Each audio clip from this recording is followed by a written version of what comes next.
Hello, everybody, and either welcome or welcome back to the Gender Libertarian Podcast. If you do like this, please rate, comment, and subscribe. You can find me on iTunes, Google Play, Stitcher, SoundCloud, Spotify, YouTube, and Libertarian Institute. So, yes, hi, hello, welcome back, everybody, and congratulations for making it through another week of our current hellscape where everything is just a massive, huge dumpster fire. I want to go ahead and talk about two stories today, both of which, ironically, all started with a tweet. One of them way more serious than the other. I'm sure you've already seen the title, so you already know what we're going to talk about. Let me go ahead and put a disclaimer right here at the top of the podcast. This is not one that you are going to want to listen to with your children in the car, or any place where you don't have headphones in, because this is going to get ranty and it is going to get expletive filled because I have some things that I would like to say about current things that are going on. So let's go ahead and start with what is going on in Syria. Now let's wind this back because this all started last Sunday night. Out of the clear blue yonder, and when I say that, I am not being hyperbolic. From everything I've seen, nobody knew that this was about to happen. Nobody in the State Department, nobody in the Pentagon, nobody in Central Command, nobody in Syria, nobody with the Kurdish forces. Nobody knew that this shit was about to go down. Trump tweets out that he had a call with Erdogan, the president of Turkey, and based off of that phone call, he decided that the U.S. will be moving troops out of northern Syria so that Erdogan can send Turkey's military into northern Syria to basically genocide the Kurdish people there. Here's the thing, if you weren't aware of things in northern Syria and how we defeated ISIS, for lack of a better term, the Kurdish forces on the ground there, especially in northern Syria, were our allies, and they played a huge role in doing a lot of the groundwork as far as capturing ISIS and keeping them in prisons and kind of like cleaning out ground level stuff. Like they did a lot to help the U.S. forces in Syria. So, and to back it up even a little bit further, because this is a conflict that goes back decades and decades and decades, Turkey and the Kurdish people have had issues for a very long time. Okay, kind of neither here nor there, but just to give a backstory. So, all of the sudden, via tweet, last Sunday night, Donald Trump announces to the world that we're moving troops out of northern Syria. Now, I want to make something very clear, because I've seen a lot of people try to parse this a certain way, and it's incorrect. We are not pulling troops out of northern Syria, nor Syria in general. The troops that are being moved, and the number of troops seems to be varying wildly, are just being moved. We're not pulling out of Syria. So stop saying that. Please stop trying to frame this as the U.S. pulling out of Syria or ending any kind of Middle Eastern conflicts. That is not what the fuck is happening. Stop it. So, we are moving these troops from there to I don't know where. Nobody seems to be very forthcoming in public about where these troops will be, so that Turkey's military can come in and basically slaughter the Kurdish people that were our friends up until last Sunday night, despite the fact that the U.S. had given the Kurdish people assurances that we wouldn't do that. That we wouldn't just leave them high and dry like that. So that happened. And almost immediately, I think within 24 hours of Trump announcing that, Turkish forces did enter into northern Syria. And they have been there for the better part of this week. And they have indeed started killing people. Like, this is happening. Like, this is going down right now. Like, Kurdish people are getting killed right now.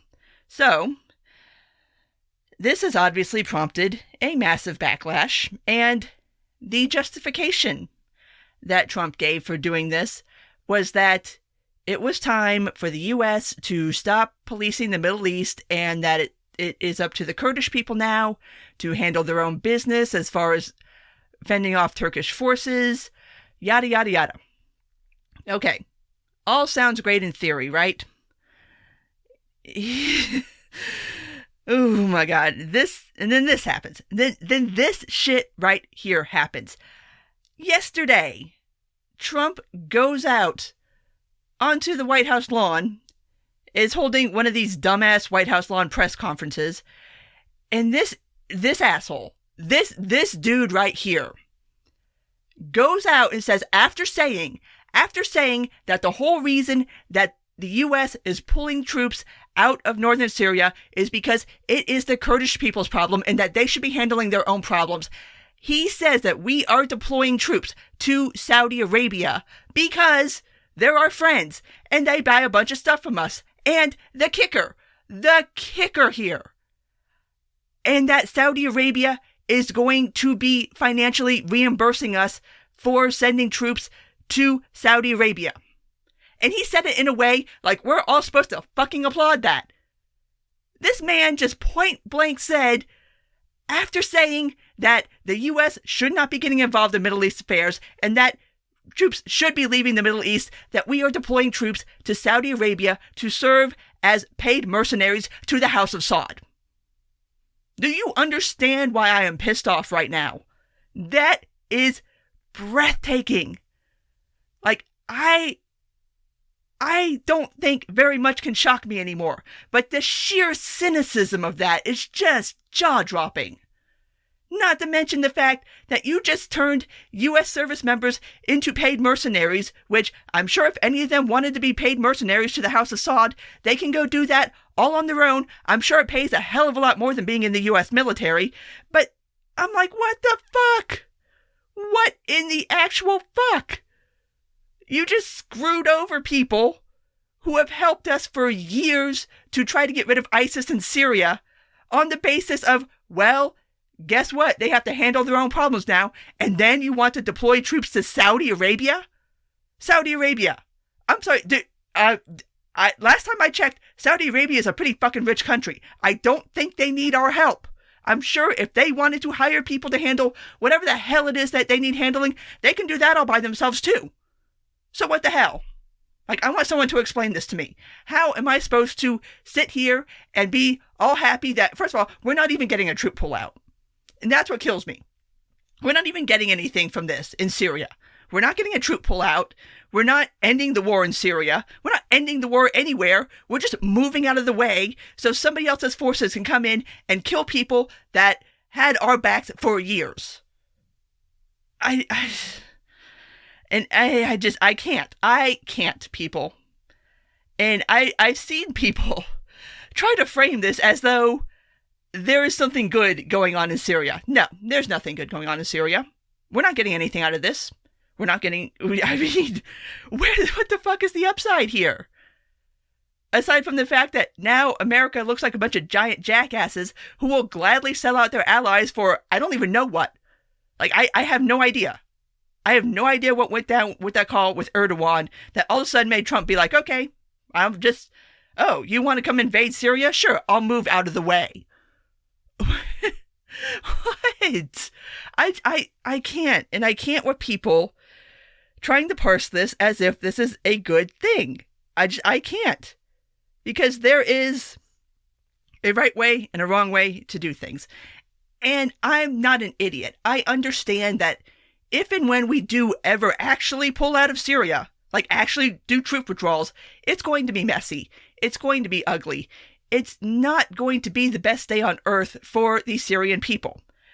But especially when you're talking about the Kurds, and like I said, people who had our back for years, I mean, you don't just abandon them like that. You don't just, with no advance warning, no nothing, just tweet it out, hey, guess what? You're on your own now. And I know, the 6-month thing has been maligned to death by people who genuinely don't want to pull out of places. But in this instance, I do feel like saying waiting 6 months would have been a decent idea, because here's the thing. Here's how I would have handled it if I were Trump. Okay, Erdogan calls me on the phone, gives me this information. Okay, I'm going to relay it to the Pentagon. I'll relay it to the Kurdish people and be like, listen, this is the threat that's upon you right now.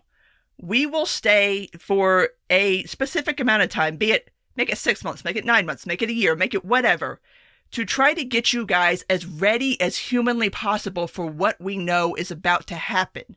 To try to build up any kind of like fortifying anything that could possibly protect these people from the Turkish forces, to try to build up armaments, to try to get prisoners, because this is also another wrinkle. There's a lot of prisons in northern Syria that are currently housing ISIS prisoners that are now unsecure. There's already one that's fallen. So now you have ISIS prisoners now running around in northern Syria. So you got that to deal with now too. To try to do something to maybe either fortify those prisons or to get those prisoners out of northern Syria into somewhere else that could be more secure to keep them in prison, and to also give the Kurdish people time to, if they do want to flee, if you don't want to stay and fight, if you want to move, you want to get out, you want to make sure that you're well clear of Turkish forces, to have time to do that in a somewhat sane, logical manner, instead of right now. The last number I saw is there's about 10,000 people trying to flee northern Syria all at the same time right now, because there was no advance warning. They were not given any kind of heads up that this was about to happen. It was just like, poof, it's happening. And get the fuck out if you can. And so now it's creating this huge humanitarian process. It's just huge. It's a clusterfuck. It's an entire clusterfuck. And it's even to the point now where the Pentagon is like, oh, it looks like, it appears that Turkey is committing war crimes. Like, you don't fucking say. You mean exactly like what everybody thought would happen? And to be sure, that threat was always there. And that's always been one of the biggest reasons people have given for the U.S. not pulling out of Syria, especially out of northern Syria, is that Turkey will come in and invade. There is a big difference between something being a vague threat and you basically having to accept that and try to deal with it in the best way you possibly can, and something being a direct threat conveyed to you by the president of Turkey that we are doing this thing, like this is going down, and then the U.S. deciding based on that they're going to stand down. There's a huge fucking difference there, people. And to try to ignore that and to try to pretend like this is just some routine drawdown or some kind of troop withdrawal, it's just, I don't get it. I do not get trying to parse this in that manner. Because, I mean, that's the sequence of events. Erdogan called up Trump, told him he was going to do this, and Trump basically said, okay. I mean, spin that however you want, frame it however you want, that's what the fuck happened. And like I said, we're not even getting anything out of it. We're not, I don't, guys. I just, as much as I would like us to be out of Syria, I would like us to do it with as minimal amount of pain to Syrians as humanly possible. And this ain't it. This is leaving people to die. This is leaving people to get genocided. And it's something that Trump knew when he told troops to leave. You knew what was going to happen. Erdogan told you what was going to happen, and you did it anyway. There's no defending this, as far as I'm concerned. This is unforgivable.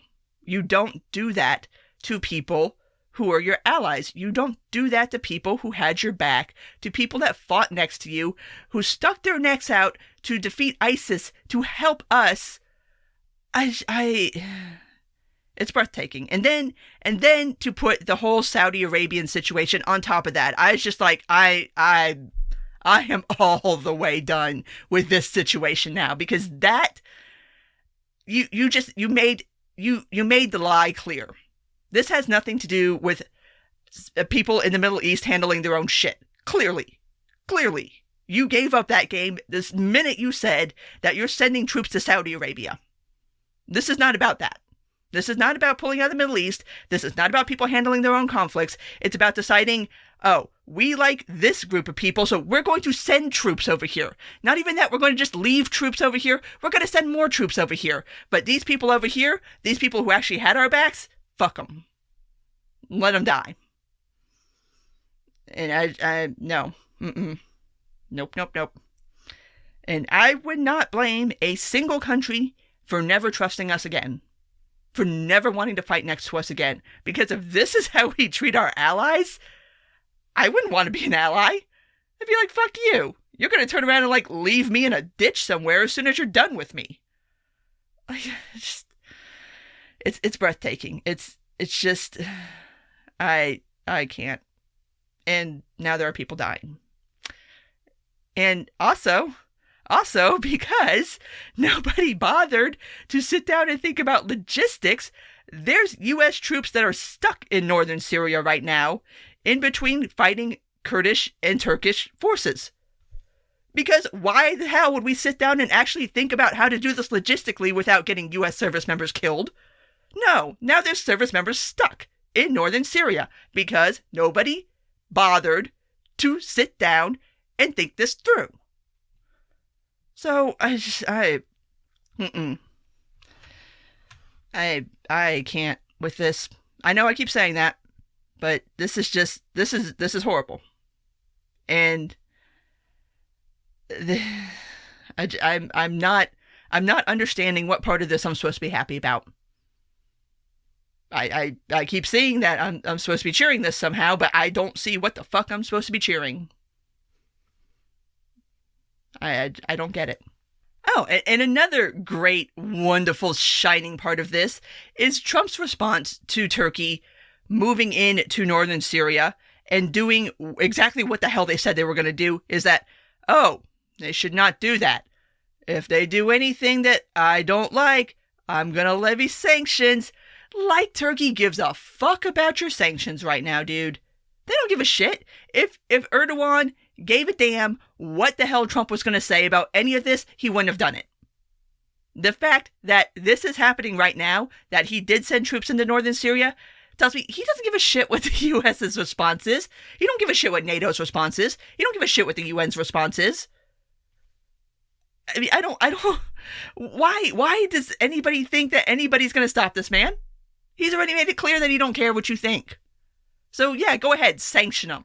What, NATO's going to what, kick him out? Okay, fine, kick him out. What's the UN going to do? Issue a sternly worded letter? Okay, fine, cool. You're not stopping a genocide. I'm sure I laugh. This is not funny, but it's so blatantly fucking ridiculous that it's just, on top of all the other blatantly ridiculous shit that we have to deal with this administration, this is almost just like the cherry on top. Like I'm at a loss for words now at this point on this. I'm sure this is something we will continue to cover, because I'm sure this isn't a situation that's going to go away when all of a sudden we put a sanction on Turkey. Like, give a fuck about a sanction? I'm carrying out a blood feud. I don't have time for your damn sanctions. Anyway, I think I've vented my spleen enough on that one for now. So let's move on to the other international incident that was started via tweet. And that is this whole spat between China and the NBA. Now, let me try to explain this to you guys, because I've had a lot of people on Twitter be like, what is this? What is even going on? So let's take it back all the way to the beginning. And first of all, let me explain a couple things to you. In China, the NBA is very popular, and especially the Houston Rockets, because the Houston Rockets drafted Yao Ming. Yao Ming played his whole career there, and I actually learned Yao Ming is now the head of the China Basketball Association, so he's going to be ultimately the one that has to deal with this. But anyway, NBA, super huge in China, especially the Houston Rockets, super huge in China. Now, pair that with the NBA's reputation stateside, and that is for being the quote-unquote woke league. This is the league that encourages everybody, the players, the coaches, management, ownership, to speak their mind on political issues and to share their thoughts and feelings with the group. So, and this is also the league that canceled an NBA All-Star game in a city over transgender bathrooms. Like, that's who we're dealing with here, okay? The super woke league. Remember that. So, what had happened was the Houston Rockets GM, Daryl Moray, sent out a tweet in support of the Hong Kong protesters. Now, you're probably thinking, well, that's something that a very normal person would do because that's probably something you've done. It's something that hundreds of thousands, if not millions of people have done because it's a fairly easy thing to do. It's kind of easy to side with Hong Kong over China on this one. So he sends out this tweet, deletes it very soon after he sends it, but somehow or another, China got wind that he sent out this tweet, and they got very, very angry. And so what's ultimately happened, and this all started on October 4th. That's when the tweet was sent out. So China finds out about this. They are very angry.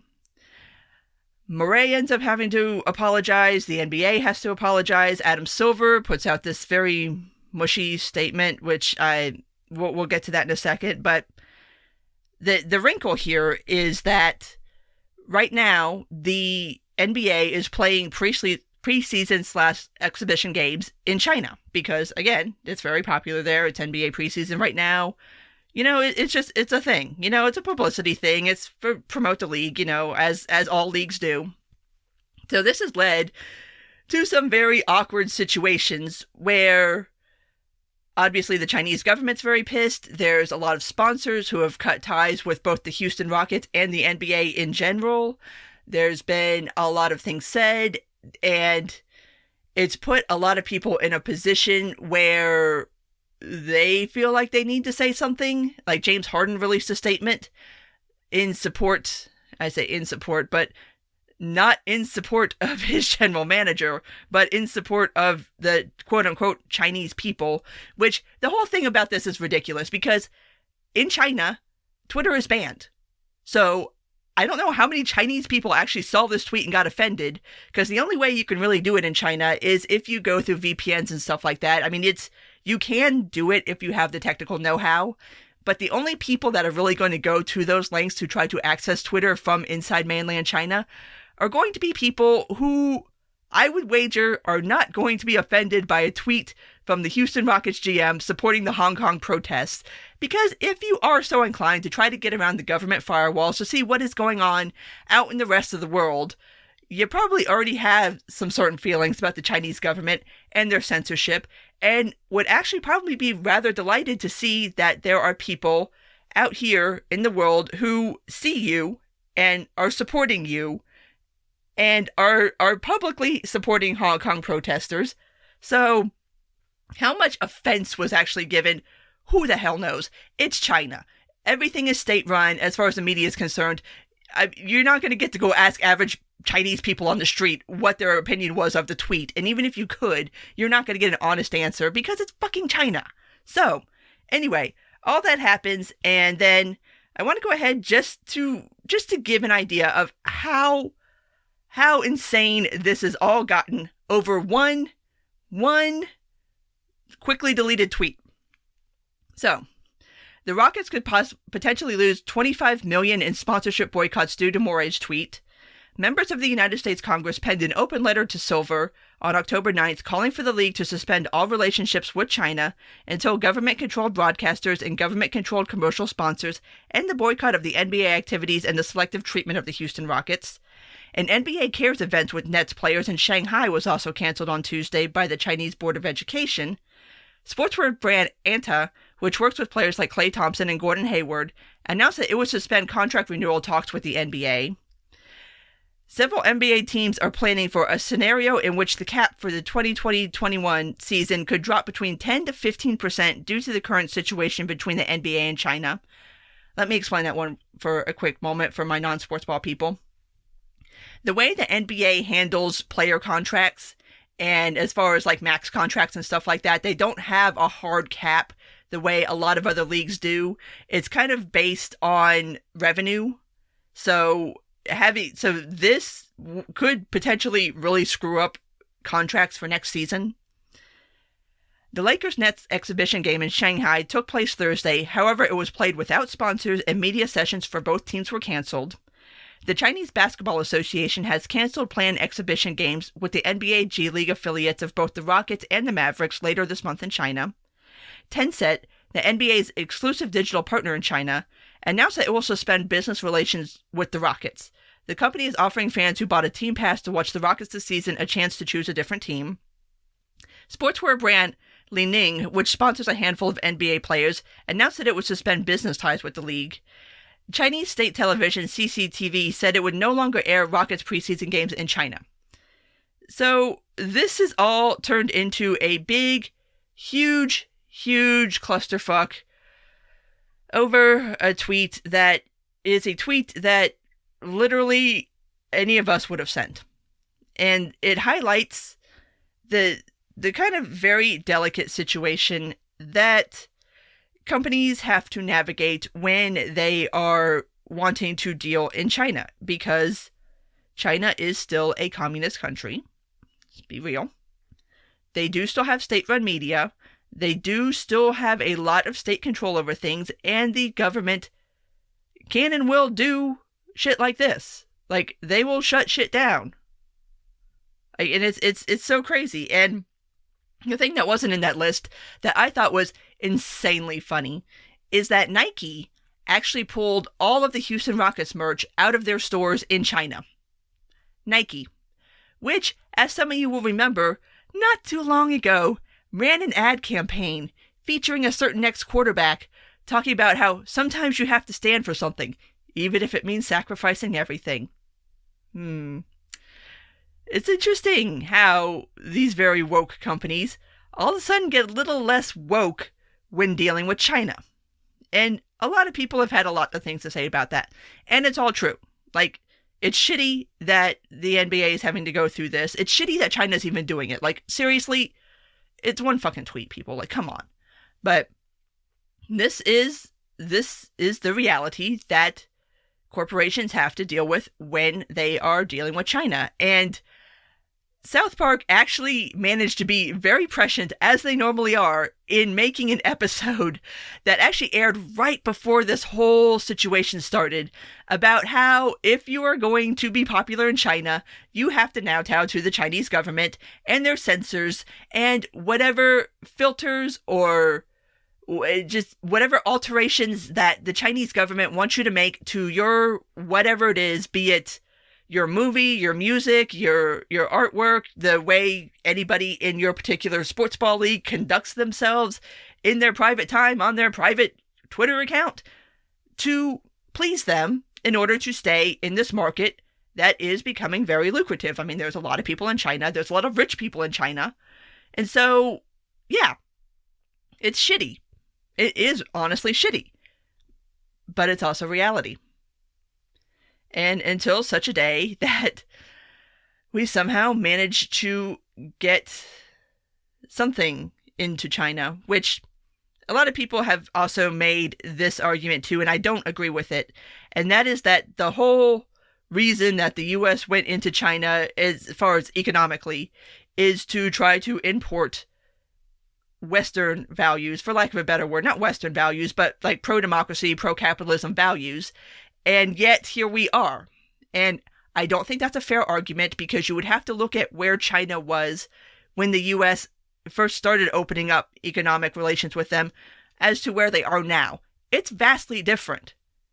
The U.S. having relations with China in that way has changed China pretty significantly.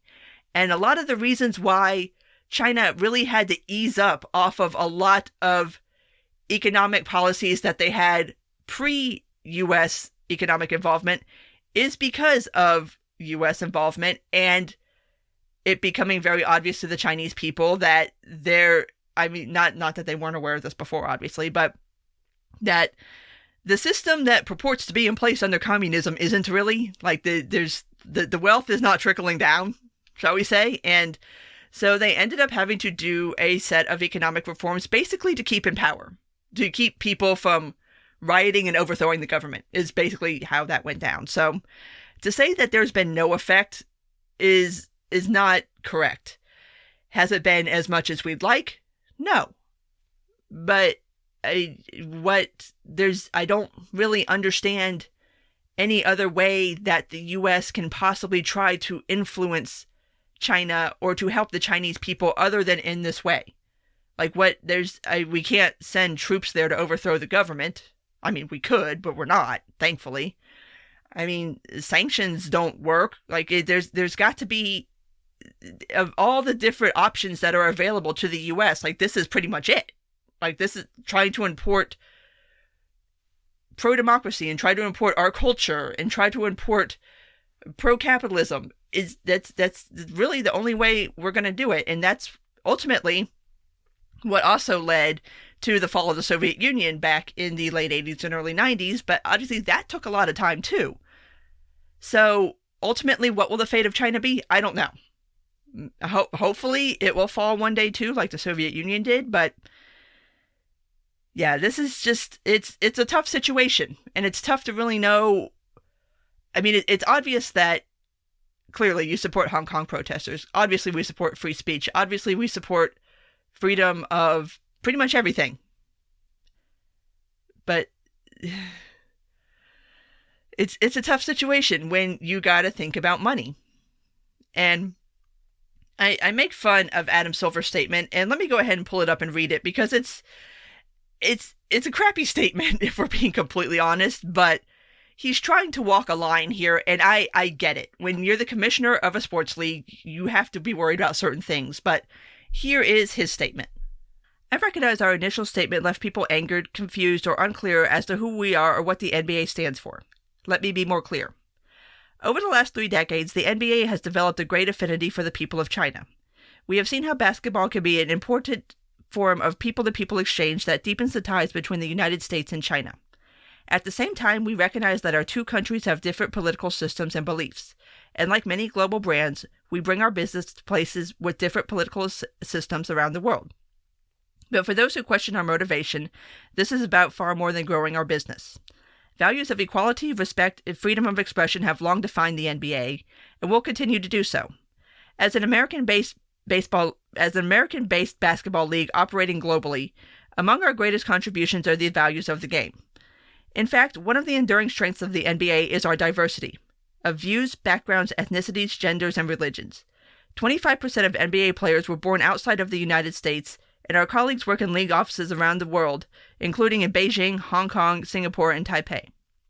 With that diversity comes the belief that whatever our differences, we respect and value each other, and what we have in common, including a belief in power of sports to make a difference, remains our bedrock principle. It is inevitable that people around the world, including from America and China, will have different viewpoints over different issues. It is not the role of the NBA to adjudicate those differences. However, the NBA will not put itself in a position of regulating what players, employees, and their owners say or will not say on those issues. We simply could not operate that way. Basketball runs deep in the hearts and minds of our two people. At a time when divides between nations grow deeper and wider, we believe sports can be a unifying force that focuses on what we have in common as human beings rather than our differences. Which, I mean, it's a fair enough statement. A lot of people are mad because it seems that the NBA and Silver are not backing Moray in kind of backing China sort of quietly. But again, I don't know. I wish the NBA and Silver were in a different position where they could more forcefully back Moray and back the Hong Kong protesters and not have to worry about what the fuck China thinks, but they're not.